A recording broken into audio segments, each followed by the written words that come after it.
egameni likaJesu. Amen. Angizocula Nkosi yami, angikho kude ekuculeni.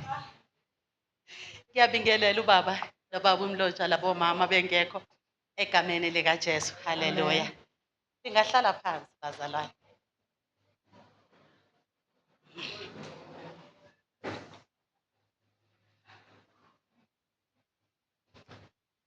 Haleluya. Makabonga uJesu.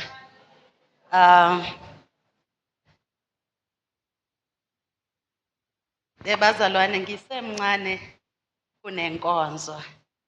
Ngizacela lingimamele ngendlebe enoNkulunkulu phakathi. Haleluya.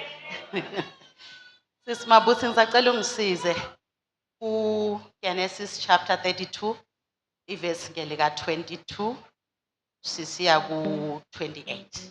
Amen. Yes.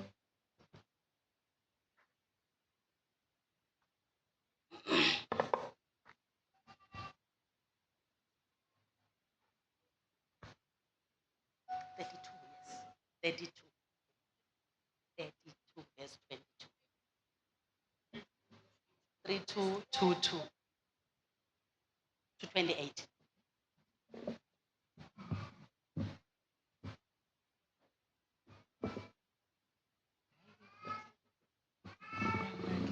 Verse 22.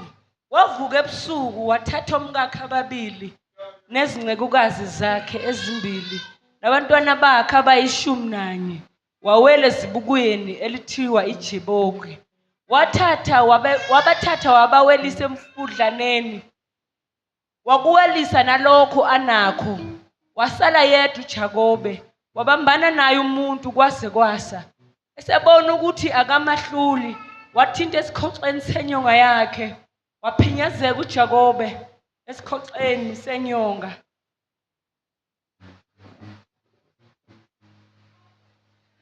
Esebona ukuthi akamahluli, wathinta esikhoxeni senyonga yakhe, waphinyazeka uJakobe esikhoxeni senyonga esebambene naye.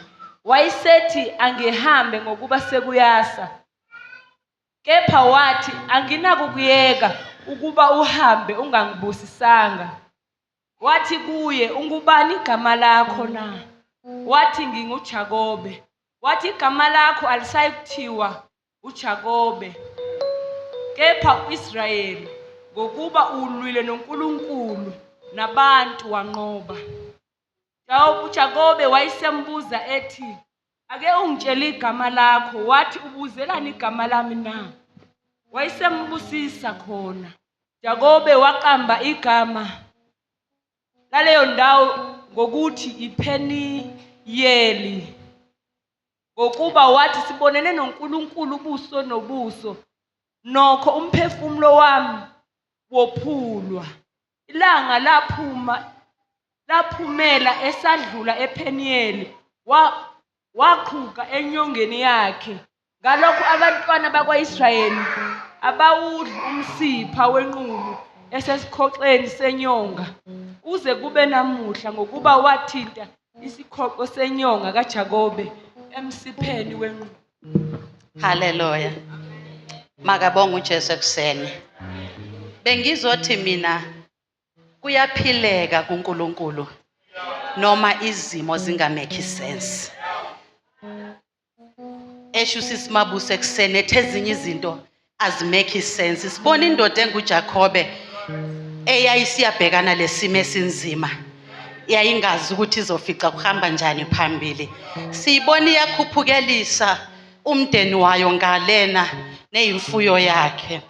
Uyabuyela emuva uyosale yedwa.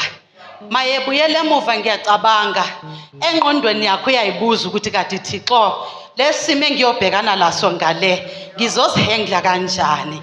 Lithi iBhayibheli kwakusebusuku wayeyedwa uJakobe, waya endaweni elihlathi. Ngiyacabanga lalapha ehamba khona wayengaboni ukuthi unyathele endaweni enjani, ngoba kwakusebusuku, ngoba kwakusemnyameni. Kodwa lithi iBhayibheli elaphe yedwa yafika indoda, wabindana nayo kusasemnyameni kwaze kwaba sekuseni. Makabonga uThixo. lithi iBhayibhili wayeyedwa wabindana nendoda emnyameni kwaze kwaba sekuseni. Kuthe makusekuseni latshintsha igama kuJakobe waba nguIsrayeli. Bengizothi ekuseni kuyahambeka kuJehova noma kusemnyameni, kuyahambeka kuJesu noma kusemnyameni, noma kungamake sense kodwa kuyahambeka. Ubombamba uThixo, ungavumi ukumyeka, noma kumnyama ungaboni ohamba khona, noma ungananzeleli ukuthi unyathela phezu kwani.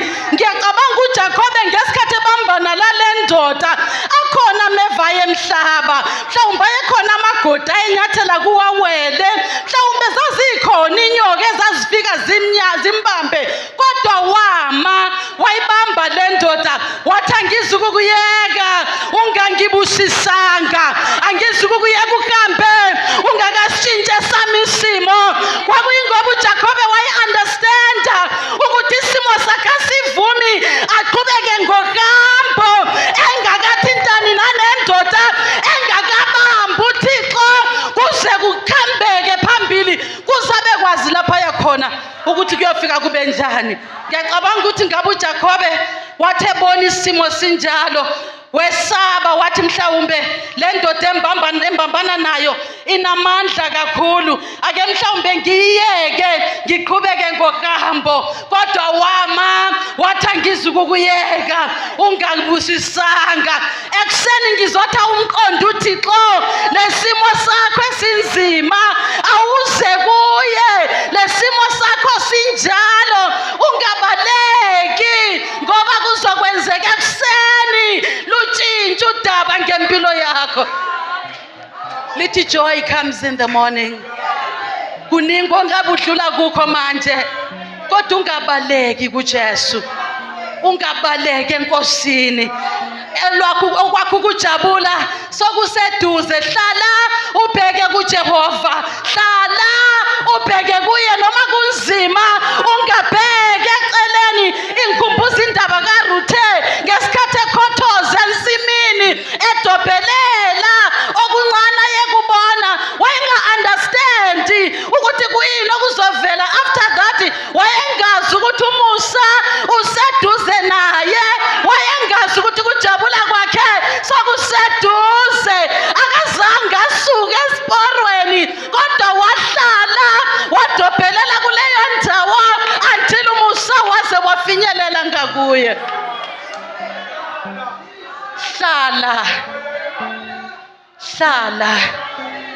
Hlala bekuhleka, hlala kungamake sense, hlala bekhuluma ngawe, bethi uyambona uyavuka ekuseni every day uye enkonzweni kodwa isimo sakhe asibonisi. Hlala kungamake sense, ukujabula kwakho sokuseduze. Ngiyabonga ekuseni. Amen.